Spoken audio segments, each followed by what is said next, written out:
Mas voltando ao assunto seleção brasileira, eu acho que esse tema é importante para a gente iniciar. Fez falta o Neymar, fatalmente. Mas depois que o Rodrigo entrou, a seleção brasileira ofensivamente produziu muito mais. Por mais que não tenha sido uma coisa muito grande.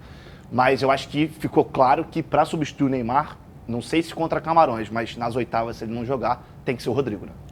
Além do Rodrigo, outra peça-chave que mudou um pouquinho o jogo, na minha opinião, foi o Bruno Guimarães. Perfeito. Entrou muito bem, com uma visão de jogo diferente do que a gente vinha apresentando na partida. É legal a gente falar que a Suíça botou uma espécie de cabeça de área, jogando quase como meia, entre os dois atacantes deles, justamente para evitar a subida do Casemiro, que é um cara que gosta de pisar um pouco mais, junto com o Paquetá, obviamente, que estava mais adiantado. Quando o Fred sai, o Brasil ganha essa possibilidade com o Rodrigo, o Bruno Guimarães muito bem. Eu ainda espero um pouquinho mais do Rafinha. Sim. A gente sabe que ele pode... E quando a gente faz essa cobrança, ninguém está aqui querendo... Falou que ele não joga nada, que tem que sair do time. Nossa, não é isso. É porque a gente sabe que ele tem para oferecer. A gente viu nas eliminatórias. Exatamente. Aí falta um pouquinho... E a confiança, porque acho que é um pouco de medo. Eu acho que esse jogo contra Camarões... É a primeira Copa dele também. Exato. Ele não fez nem o ciclo completo de 4 anos de eliminatórias. Ele foi surgir no último ano do ciclo. Então, assim, quando você pega Camarões já classificado, vai ser uma grande oportunidade para caras como o Rafinha soltarem a perna, jogarem o que sabe, oportunidade para colocar o Pedro para jogar alguns minutos. Acho que, assim, Gabriel Jesus, pode ser até um pouco de implicância minha, teve muitos minutos, foi titular em 2018 na Rússia. Não fez gol. Entrou novamente agora contra a Suíça, entrou no primeiro jogo contra a Sérvia. Está na hora também de dar uma oportunidade para o Pedro. E a gente não está falando isso porque a gente é do Rio de Janeiro, está fazendo campanha para o Pedro. Não é isso. É porque, por exemplo, os suíços eram muito altos. A zaga era muito alta. Quando estava 0-0, era uma oportunidade de ter uma bola jogada na área. Enfim, acho que a gente melhora quando o Tite começa a substituir. E o Tite mudou, de 18 para 22 ele não está teimoso. Ele está enxergando o jogo. Exatamente. Bruno Guimarães vai ser uma espécie de Kleberson, hein? Igual 2002. Será? Até na estreia da Copa do Mundo, o Tite deu uma demonstração de que ele realmente estava ouvindo aos pedidos, né? Porque todo mundo esperava, pelo menos eu esperava, que ele fosse iniciar a Copa do Mundo com o Fred e não com o Vinícius Júnior, como a maioria pedia.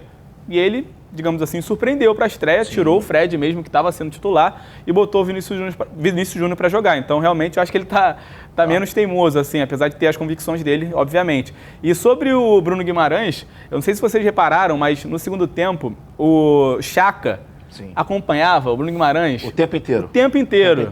E o Xhaka, que é o capitão, um dos principais jogadores, camisa 10 da Suíça, um dos principais jogadores, ele acompanhava a todo tempo tentando tirar o espaço do Bruno Guimarães.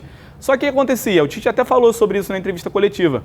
O Casemiro, que fez o gol numa jogada que ele pisou na área. O Casemiro não é um jogador, entre os jogadores de meio campo do Brasil, é o que menos chega na frente.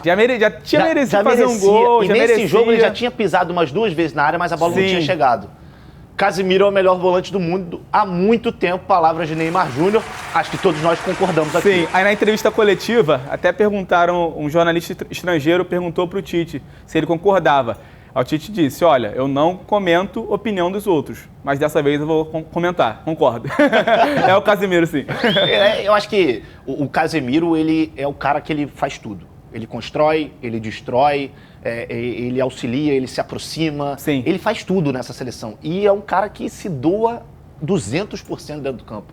Então, para mim, talvez sem o Neymar, ele possa ser um ponto de equilíbrio nessa seleção do Brasil. Um dos pilares ali, né? Você pega Thiago Silva, Casemiro, na frente hoje a gente tem... Ontem foi o Vinícius, que era a bola só nele. O Vinícius até outro dia era um time reserva, né? Então acho que a gente não tem nenhuma referência assim.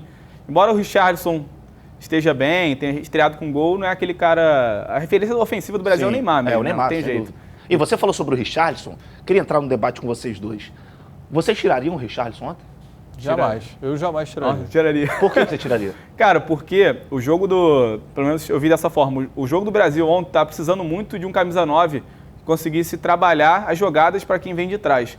E o Richarlison tem muitas qualidades, ele tem explosão, ele é muito forte, quando ele arranca é difícil de chegar, ele finaliza bem. Só que eu não vejo nele características de jogar dessa forma, de costas tomando porrada do zagueiro aqui, segurando a bola, entregando para quem chega. E eu acho que o Pedro faz isso muito bem e até o Gabriel Jesus que entrou. Embora ele não seja um jogador alto, forte, ele sabe muito bem trabalhar de costas aqui, escorando no zagueiro e servindo quem chega. Inclusive no Arsenal, nessa temporada na Inglaterra, ele tem mais assistências do que gols marcados. Então eu acho que o jogo de ontem pedia um cara que soubesse jogar melhor com os companheiros de ataque, assim, no sentido de servir mais do que o Richarlison. O Richarlison, acho que ele tem um pouco de dificuldade ainda de jogar de costas, que era, na minha visão, que o jogo estava pedindo ontem, entendeu? E você, Lídio? Eu vou discordar só pela questão de o Richarlison não teve a criatividade do meio de campo a favor dele. Quando o Rodrigo entrou, ele saiu. Pois é, a bola não chegou, pô.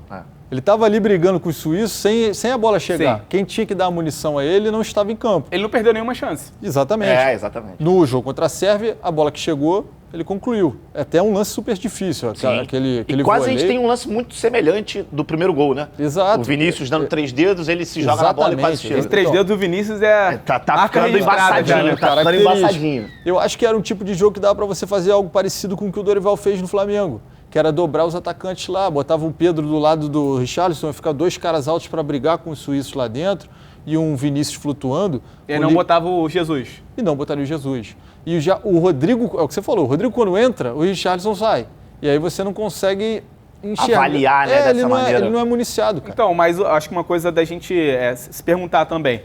O Rodrigo, ele teve 2 chances. Uma, o Vinícius Júnior não conseguiu passar a bola para ele. Sim. E numa outra, ele, se não me engano, ele foi travado. Estou travado. Ele teve 2 chances no espaço que era para o centroavante estar ocupando. Mas por quê? Porque o Jesus, ele sai para jogar muito fácil. Inclusive, nesse lance que o Vinícius Júnior não conseguiu passar a bola para o Rodrigo, o domínio do Jesus no meio-campo é uma coisa absurda. Se você reparar o lance, vem um balão, ele domina de calcanhar e dá a bola para o Vinícius Júnior. E eu acho que é essa característica que falta para o Richarlison um pouco, de conseguir dominar a bola e sair jogando. O Pedro faz isso muito bem. Mas eu acho que o Tite, até pelo tempo de trabalho, confia mais no Jesus do que no Pedro, entendeu? Talvez por isso. Pra gente encerrar esse assunto time, Fred ou Paquetá para vocês? De segundo homem do meio. De segundo, Paquetá. Mas olha, os 15, 20 minutos que o Bruno Guimarães jogou ontem vai fazer com que o Tite tenha uma pulguinha, Flávio, na cabeça. O Bruno Guimarães foi muito bem num jogo difícil, que era um jogo de procurar espaço onde não tinha, e ele conseguiu encontrar espaços, participou ativamente no setor ofensivo, e ele dá uma segurança defensiva. Não, ele é muito... que talvez o Paquetá nem dê, porque por característica o Paquetá nem faz tão defensivamente quanto o Bruno Guimarães. Eu te falei aqui, vou repetir, eu acho que ele pode ser o nosso Kleberson. Um cara que ninguém dava como titular da seleção, que entra, muda a configuração do meio de campo. Kleberson, para os mais novos, de 2002, entra no time titular, no lugar do Juninho, e muda o jeito do Brasil jogar no meio de campo. É determinante para o Penta. Falta muito ainda para a gente chegar lá no Hexa, é um caminho. Mas o Bruno Guimarães, eu acho que pulou até a fila em relação ao Fred. Era isso, mas aí saiu o Paquetá? Não, eu acho que... Acho que a disputa fica Bruno e Paquetá. Eu acho que agora o Fred se torna terceiro. Era esse o ponto que eu ia encerrar falando justamente isso. Acho. Olá, jovens, olha só, assistiram, se divertiram, comentaram, cornetaram, ok. Agora você não pode esquecer de ativar a notificação, de compartilhar e de dar like nos vídeos, cara. Sabe por quê? Se não fizer, já sabe, né? Cega ele, vovó! Tchau!